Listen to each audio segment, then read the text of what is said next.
Hello friend, मैं हूं विपिन यादव। आप सभी को आपका अपना यूट्यूब चैनल प्रज्ञा ग्रुप पर स्वागत है। और आज हम सबसे पहले अर्थशास्त्र क्लास 10 की लगातार वीडियो डालेंगे।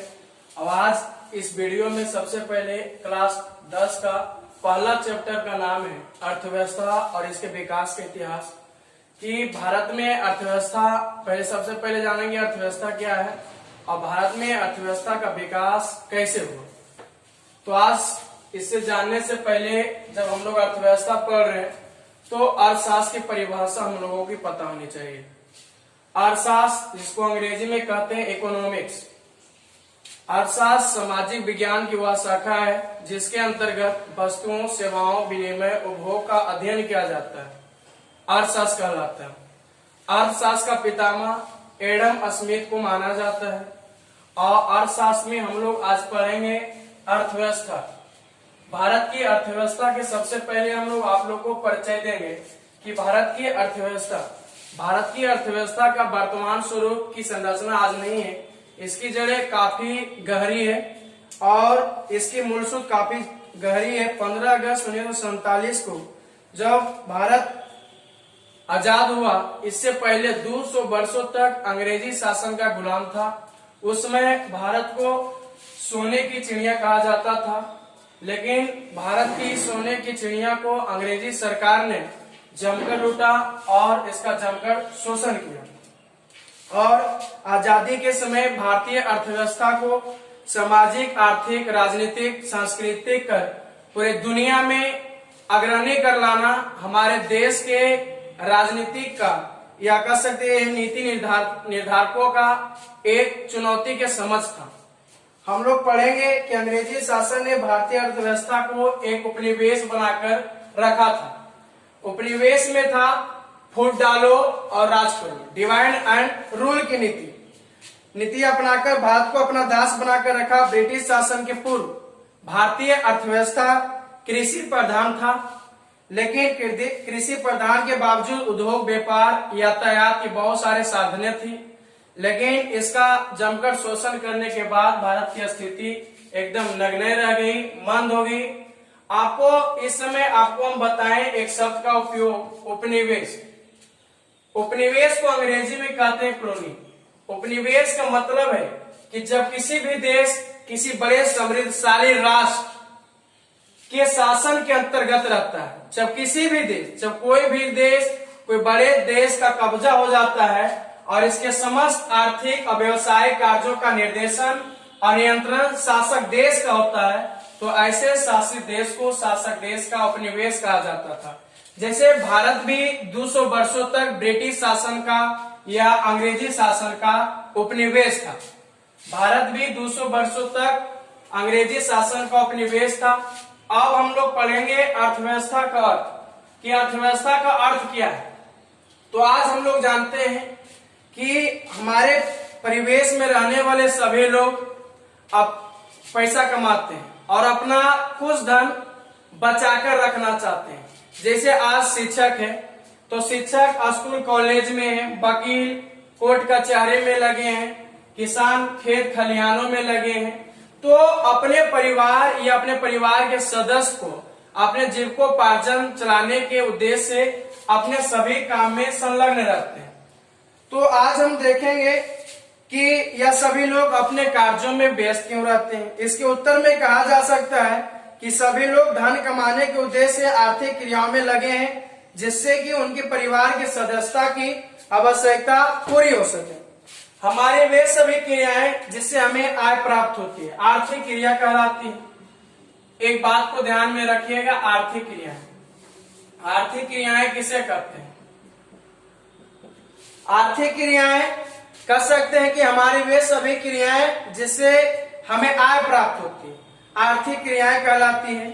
अर्थव्यवस्था के दो प्रमुख कार्य बात किया जाए तो अर्थव्यवस्था के दो प्रमुख कार्य हैं। सबसे पहला कार्य है कि लोगों की आवश्यकता को संतुष्टि करना, लोगों की आवश्यकता की संतुष्टि करना।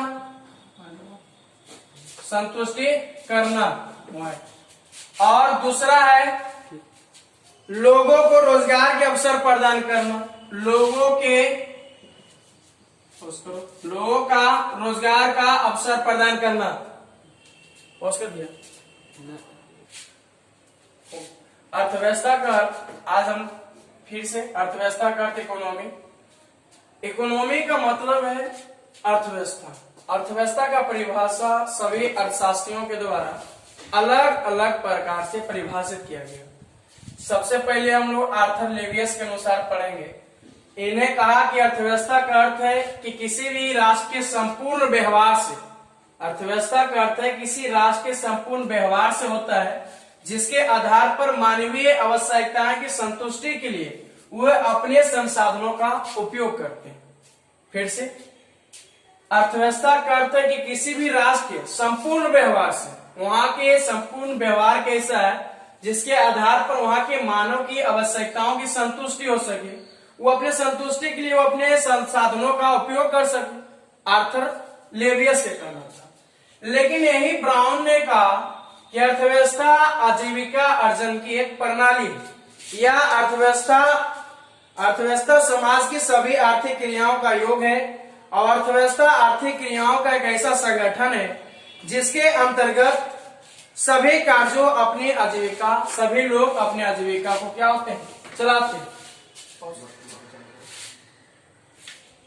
आज पहला वीडियो है इसलिए कुछ दिक्कत हो सकती है और आगे से दिक्कत ऐसे नहीं होगी।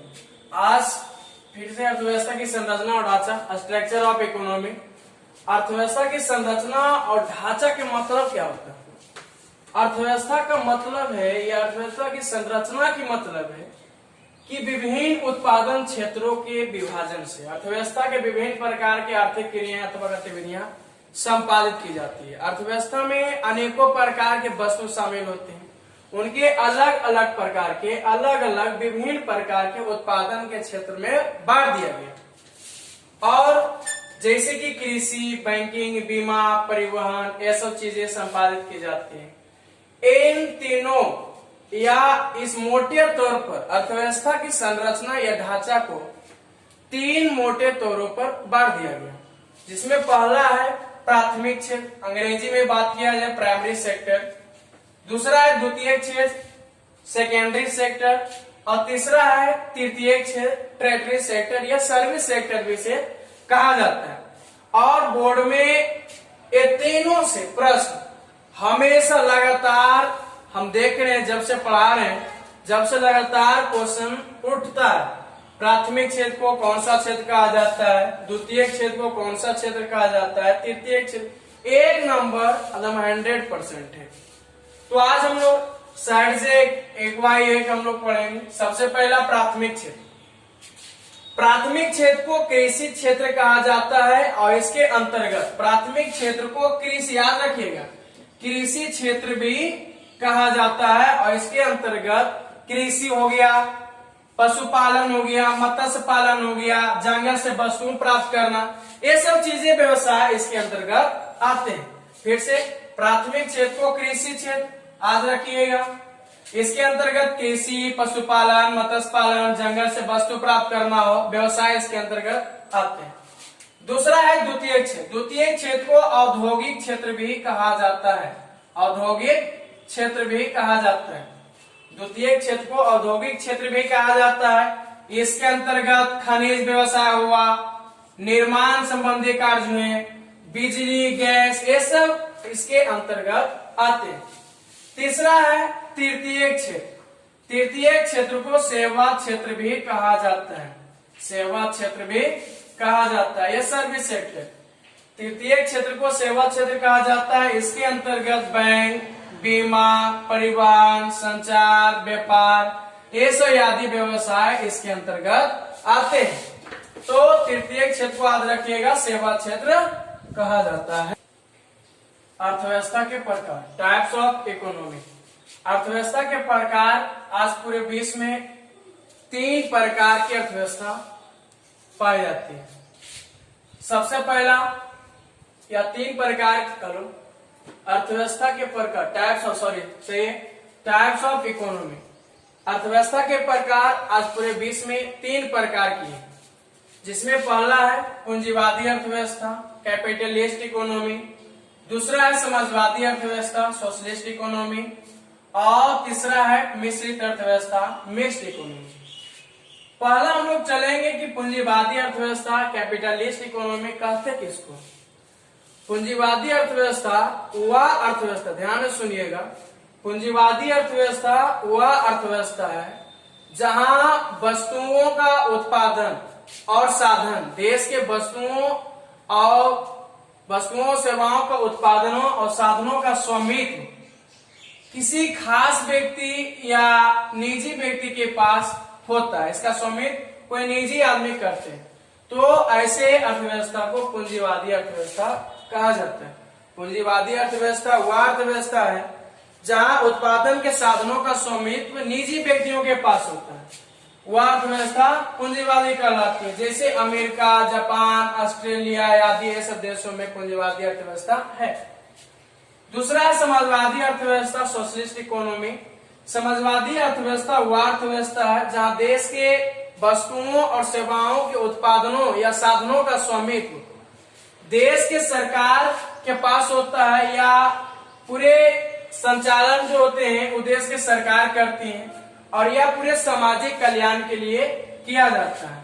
चीन, क्यूबा ऐसे देशों में समाजवादी अर्थव्यवस्था है। फिर से सुनिएगा, समाजवादी अर्थव्यवस्था वह अर्थव्यवस्था है जहां वस्तुओं और सेवाओं के उत्पादनों का साधनों का स्वामित्व देश के सरकार के पास होता है। उसका अधिकार जो होते हैं, जितने भी देश में संसाधन है, इसका अधिकार जो होते हैं सरकार के पास होते हैं। चीन, क्यूबा ये सब देशों में समाजवादी अर्थव्यवस्था। तीसरा है मिश्रित अर्थव्यवस्था, मिक्स्ड इकोनॉमी। मिश्रित अर्थव्यवस्था का मतलब है कि पूंजीवादी अर्थव्यवस्था और समाजवादी अर्थव्यवस्था का मिश्रण, या ये दोनों के बीच का एक रास्ता है। मिश्रित अर्थव्यवस्था वह अर्थव्यवस्था होते हैं जहां वस्तुओं और सेवाओं के उत्पादनों का स्वामित्व निजी व्यक्ति के भी पास होता है और देश के सरकार के भी पास होते हैं, तो ऐसे अर्थव्यवस्था को मिश्रित अर्थव्यवस्था कहा जाता है। भारत में मिश्रित अर्थव्यवस्था, मिक्स्ड इकोनॉमी है। ये बहुत बार पूछता है कि भारत में कैसी अर्थव्यवस्था है, मिश्रित अर्थव्यवस्था। और मिश्रित अर्थव्यवस्था सबसे पहले फ्रांस में अपनाई गई थी, और अब हम लोग कल से रेगुलर वीडियो रहेगा। आज पहली बार क्लास था, इसलिए वीडियो में कुछ दिक्कत हुआ होगा, इसके लिए सॉरी, हम खेद है इसके लिए।